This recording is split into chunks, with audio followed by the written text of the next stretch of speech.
او زینب رضی الله تعالی عنها اوس را روانېږي او لیور ورسره دی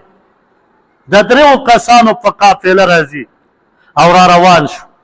چې نیم ځای ته را ورسېد ابوا مقام نه دې خوا دلته کې کافرو ته پته لګېدلې وه د شپې هغې هلته ځان رسولی نو خبار بن اسود دا لوی ظالم کافر نو ده چې وکته نو وی ویل چې دا به نه ځي زینب رضی الله تعالی عنها چې به ځي او نیزه یې راواخیسته او دا اوښې پې ووالو او زینب رضی الله تعالی عنها پې سوره وه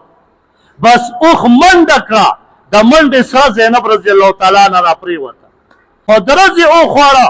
خېټه مبارکه زړه مبارک دې دواړو ته تکلیف ورسېد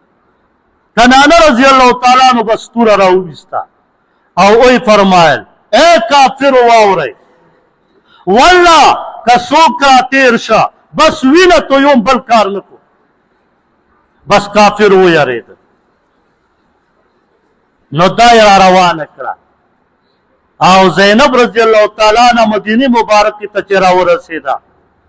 نو نبی علیه الصلاة وسلام ورله په استقبال کې ولاړ دی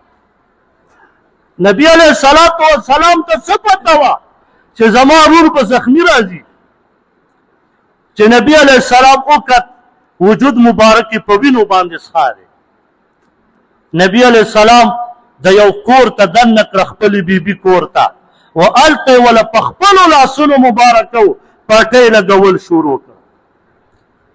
او فرمایي چې کله زینب رضی الله تعالی عنها وفات کیږي نو هغه درد چې تقریبا 8مه هجرۍ کې وفات کیږي او په 2مه هجرۍ باندې زینب رضی الله تعالی عنها هجرت کوي نو 6 کاله دې هغه درد تېرو او چې په 8مه هجرۍ کې وفات کیږي نو وی فرمایل چې هغه درد مې اوس هم تکلیف دی او وفات شوه